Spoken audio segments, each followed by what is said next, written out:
जय हिंद साथियों, एक बार फिर स्वागत है हमारी नई वीडियो में। आशा करता हूँ आप सभी लोग स्वस्थ होंगे, ठीक होंगे और मस्त होंगे। दोस्तों जो मेरी फ्रैक्चर रिकवरी तेज़ी से हुई है 45 डेज़ में, मैं आपको ऑपरेशन से लेकर जब मैं दिखाने गया, अभी 45 डेज़ हो गए, तब तक मैं स्टेप बाय स्टेप आपको जो भी मैंने किया है, जो मैंने खाया है, जो मैं स्टेप फॉलो किया है जिससे कि रिकवरी तेज़ी से हो सके, मैं आपको स्टेप बाय स्टेप बताऊंगा, और जिससे कि आपको भी कुछ सीख मिले और आपकी रिकवरी भी तेज़ी से हो। तो इस वीडियो को ध्यान से देखिएगा और सुनिएगा। चलो स्टार्ट करते हैं वीडियो।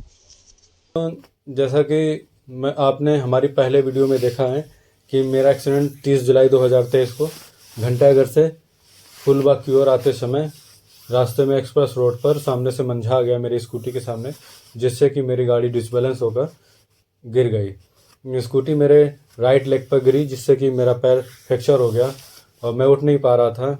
मेरा पैर इतना दर्द हो रहा था।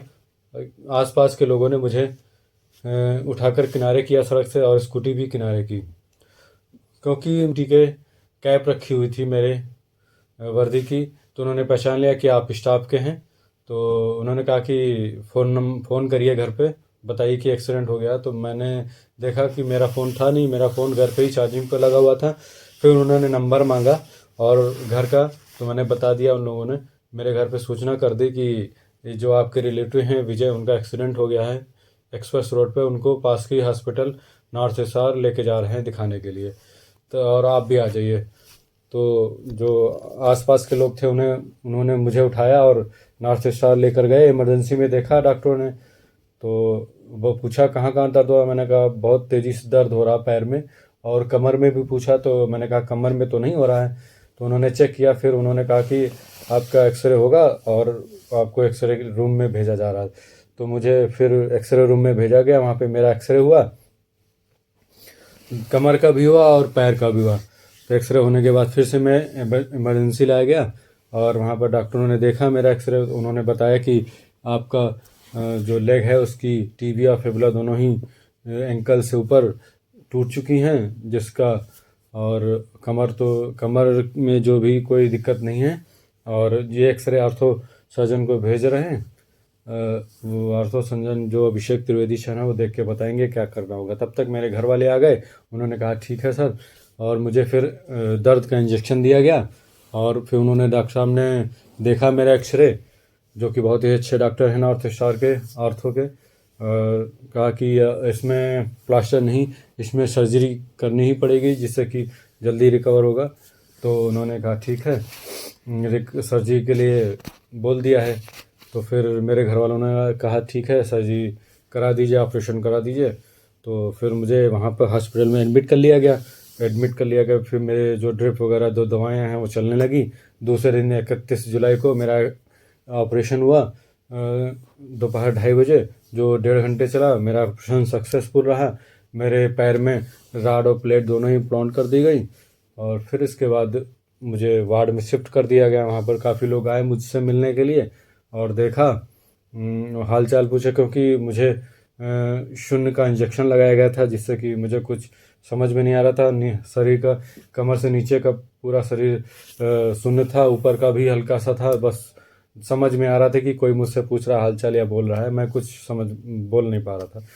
तो फिर मैं वहाँ पर वार्ड में आया। 7-8 घंटे बाद मुझे हल्का सा महसूस हुआ कि मेरा पैर शून्य से कुछ कम हो रहा है और दर्द हो रहा था। फिर दर्द का इतना तेज़ दर्द हो रहा था कि मैंने बोला कि सर मेरा पैर दर्द हो रहा है। तो उन्होंने, जो वहाँ की नर्स थी, उन्होंने मुझे दर्द का इंजेक्शन दिया, और फिर मैं सो गया। सुबह मॉर्निंग में उठा, तब तक डॉक्टर साहब आ गए। उन्होंने देखा मुझे, कहा कि ठीक है आपका पैर, और चेक किया जो ड्रेसिंग हुई थी उस समय, तो हल्का सा ब्लड आ रहा था। फिर उन्होंने ड्रेसिंग की, दोबारा ड्रेसिंग करने के बाद दवाएं वगैरह चलती रहीं। फिर ऐसे ही तीसरे दिन मेरी ड्रेसिंग हुई, और 5वें दिन जिस दिन मुझे डिस्चार्ज करना था, उस दिन ड्रेसिंग करके दवाएं चेंज करके कुछ, और बाकी जो एंटीबायोटिक जो भी इंजेक्शन वगैरह चल रहे थे ड्रिप, वो चलती रहेंगी कह रहे थे 10 दिन, और जिससे कि रिकवरी जल्दी हो सके, इन्फेक्शन ना हो और आपको सावधानियाँ बरतनी है कि इसमें पानी नहीं डालना है, इसको कुछ किसी चीज़ से गंदी चीज़ से छूना नहीं है, इन्फेक्शन जिससे ना पहले, और इसको साफ़ सुथरा रखना है। और घर पे ही बेड रेस्ट करना है, ज़्यादा आपको उठना नहीं है, बस आपको बेड रेस्ट पे रहना है।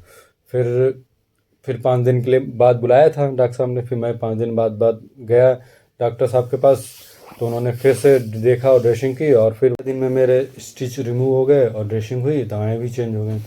और फिर डॉक्टर साहब ने मुझे कुछ एक्सरसाइज बताई, और जिस दिन मैं डिस्चार्ज हुआ था उसी दिन मुझे हल्की सी जो 3 एक्सरसाइज हैं वो हमेशा करनी थी। और फिर उन्होंने कैसी डाइट लेनी है, कैसे खाना है, क्या खाना है, कैसे फल फ्रूट खाने हैं, कौन सी सब्जियां खानी हैं, कौन कौन सी एक्सरसाइज करनी है, और क्या पीना है, क्या क्या सावधानियां बरतनी हैं, और जिससे कि फ्रैक्चर रिकवरी में आपको मदद मिल सके, क्या क्या करना है। और ये सब मुझे जिस दिन डिस्चार्ज हुआ उस दिन डॉक्टर साहब ने मुझे समझाया, मुझे बताया, जो कि मैं आपको स्टेप बाय स्टेप हर चीज़ मैं बताऊंगा क्या क्या उन्होंने बोला, जिससे कि मैंने फॉलो किया। जो कि अब मैं वीडियो 46 दिन में बना रहा हूँ। 45 दिन हो चुके हैं अब तक के, 1.5 महीना, वो मैं डॉक्टर साहब को दिखा भी चुका हूँ 45 दिन बाद। और क्या क्या उन्होंने बोला कैसे चलना है, जो भी 1 महीने में हुआ मेरा, वो मैं आपको पूरा बताऊंगा, जिससे मेरी जो रिकवरी इतनी जल्दी हुई है वो मैं आपको पूरी स्टेप बाय स्टेप जानकारी दूंगा।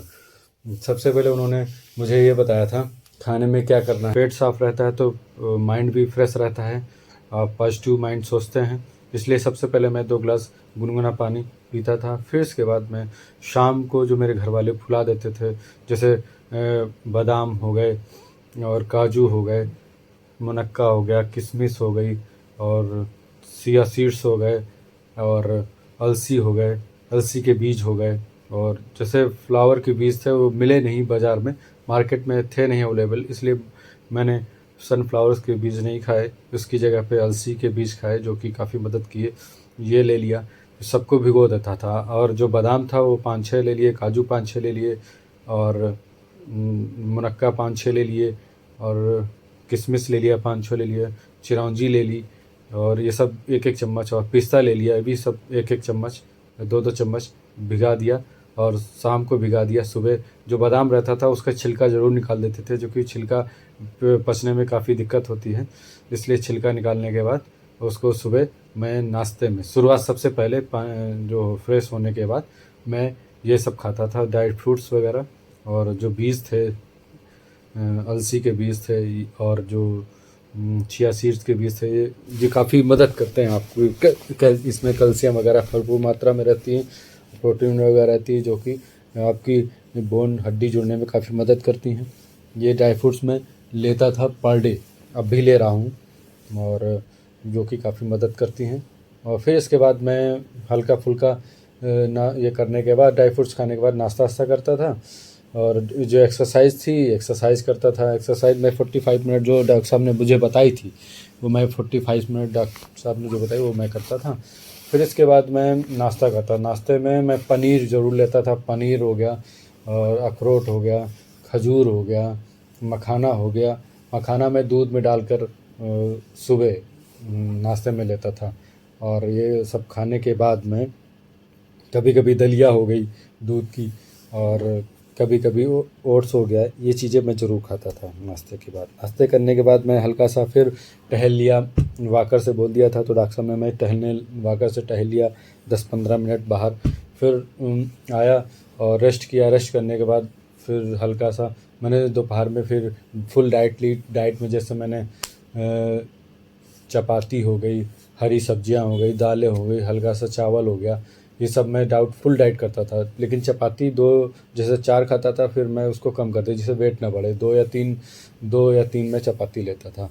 डाइट जो फुल डाइट लेने से काफ़ी मदद मिलती है। डाइट फुल लेनी है आपको दोपहर की जो आप खाएंगे, और शाम की कम लेनी होगी, दोपहर की आपको इतनी लेनी। फिर इसके बाद में जो खाली समय मिलता था, क्योंकि बेड रेस्ट ही करना है, तो उसमें मैं कुछ किताबें पढ़नी, धार्मिक किताबें पढ़नी, घर वालों से बात कर लिया, और टीवी देख ली, जिससे कि मेरा माइंड पॉजिटिव रहे। मैं सोचूं अच्छा, मेरा माइंड पॉजिटिव रहेगा तो मैं जल्दी मेरा रिकवर होगा। मैं सोचूंगा कि हाँ मैं बहुत जल्दी रिकवर हो जाऊंगा, मैं बहुत जल्दी ठीक हो जाऊंगा। और मैं जैसे पहले था वैसे ही हो जाऊंगा। तो इस तरीके से मैं दोपहर में एक बुक्स वगैरह पढ़ता था। बुक्स पढ़ने के बाद फिर मेरे घर वाले जूस जैसे संतरे का जूस या मौसम्मी का जूस, अनार का जूस वगैरह ये देते थे। जूस पीने के बाद मैं शाम को फल खा लिया। पपीता हो गया जो पेट साफ़ करने में काफ़ी मदद करता है, पेट साफ़ करने के लिए पपीता हो गया, सेब हो गया और अमरूद हो गया जो सीजली जैसे फल हो गए वो खा लिया। खाने के बाद फिर शाम को मैं हल्का सा टहल लेता था। वाकर से बोल दिया था डॉक्टर साहब ने, तो मैं हल्का सा टहल लेता हूँ। और टहलने के बाद शाम को मैंने भोजन किया। भोजन जो डाइट ली वो भी ठीक ठाक रही, जिसमें प्रोटीन और कैल्शियम वगैरह ज़्यादा रहती है, वो ऐसी डाइट ली। सब्जियां ज़रूर लेता था। पालक जो थी मैं पालक ज़रूर खाता था। पालक खाने से हफ्ते में 3, जो पालक में कैल्शियम प्रोटीन वगैरह काफ़ी होती है जो मदद करता है शरीर को, जो बॉडी है उसको, शरीर बॉडी को भी ठीक रखता है और हड्डी जोड़ने में काफ़ी मदद करती है। तो फिर इसके बाद मैं खाने के बाद फिर शाम को हल्का फुल्का डिनर कर लिया। फिर रात में दूध पी लिया। दूध में हल्दी डाल लिया, 1 गिलास दूध में हल्दी। वो दूध आपको पर डे पीना है। शाम का दूध हल्दी डालकर आपको पर डे पीना है। दूध हल्दी डालने से जो दर्द होता है, चोट रहता है, वो आपको रिलीफ देगा, काफ़ी मदद करेगा। इसलिए आपको पर डे शाम को सोते समय आपको दूध पीना है। फिर इसके बाद शाम को रात में ही जो गुड़ खा सकते हैं। गुड़ जो है आपको मीठा आइटम है लेकिन गुड़ आप खा सकते हैं। गुड़ खाने से जो हड्डी होती है कैल्शियम को ऑब्जर्व करने में काफ़ी मदद करता है गुड़। इसलिए आपको हफ्ते में रोज़ खाना है, खा सकते हैं थोड़ा सा, या फिर एक दिन छोड़ कर एक दिन आप खा सकते हैं। तो मैं रोज़ खाता हूँ गुड़। और फिर इसके बाद मैं सो जाता था। आपको बहुत चीज़ें ऐसी चीज़ें जो जंक फूड वगैरह नहीं खाना है जिससे सूजन बढ़ जाती है, इसलिए जंक फूड अवॉइड करना है जब तक आपका इलाज चल रहा है, जब तक आपकी बोन की इलाज चल रहा है। फिर उसके बाद आपको जो चाय है, कॉफ़ी है, आपको पीना ही नहीं है। ये दिक्कत करती हैं हड्डी जोड़ने में। जो लोग अल्कोहल, जिनका एक्सीडेंट हो, जो अल्कोहल पीते हैं, जिनका एक्सीडेंट हो गया है, तो उनको अल्कोहल बिल्कुल छूना ही नहीं है। यदि अल्कोहल आप पीते हैं तो अल्कोहल जो हड्डी जोड़ने में काफ़ी दिक्कत करता है। उनकी हड्डियाँ बहुत लेट जुड़ती हैं और कभी कभी जुड़ती भी नहीं हैं। इसलिए अल्कोहल आपको बिल्कुल अवॉइड ही करना है। और इस तरीके से आप चलते रहेंगे, स्टेप बाय स्टेप फॉलो करेंगे मैंने जैसे मैं फॉलो कर रहा हूँ, तो मेरी रिकवरी काफ़ी तेज़ी से हो रही है। तो तब से अब तक के मेरे जिस दिन स्टिच रिमूव होते उस दिन से लेकर अभी तक 45 डेज़ हो गए हैं, 1.5 मंथ हो चुका है। मैं डॉक्टर साहब को दिखाने गया था, उन्होंने देखा, एक्सरे किया, कहा कि आपका बहुत अच्छा रिकवर हो रहा है, एक्सरे भी ठीक है। और फिर उन्होंने वॉकर से चलने के लिए बोल दिया है मुझे। वॉकर से चलने के लिए जो भी स्टेप जैसे जैसे बताया है मैंने वैसे वैसे फॉलो करूँगा। और मैं आपको भी एक वीडियो बनाकर वॉकर से कैसे चलना है मैं आपको डाल दूँगा, आप भी वैसे ही कर सकते हैं। और जो भी डाइट प्लान बताया है, इस डाइट प्लान का भी मैं आपको वीडियो बनाकर डाल दूँगा पूरा फुल क्या क्या है। और जो भी एक्सरसाइज मुझे बताई हैं अभी 1 महीने में, जिस दिन स्टेज रिमूव होते उस दिन से अब तक 45 दिन, 1.5 मंथ में जो भी एक्सरसाइज 6-7 बताई हैं, जो उनके साथ फिजियोथेरेपी थे उन्होंने बताई, वो मैं आपको स्टेप बाय स्टेप हर एक एक्सरसाइज का वीडियो बनाकर डाल दूँगा। और जिससे कि आपको भी दिक्कत ना हो और कर सकें।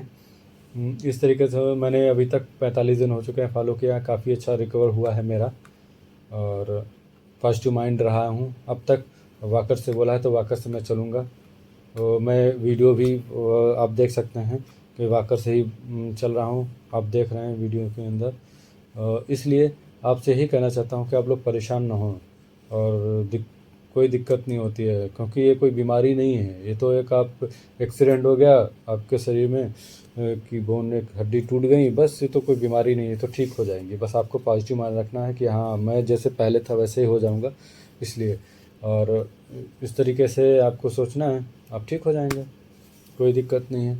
और एक बात ये भी कहना चाहता हूँ कि आप लोग काफ़ी अच्छी जल्दी ठीक होंगे, बस प्लस माइंड रहना है, पॉजिटिव माइंड रहना है और सावधानियाँ बहुत बरतनी है।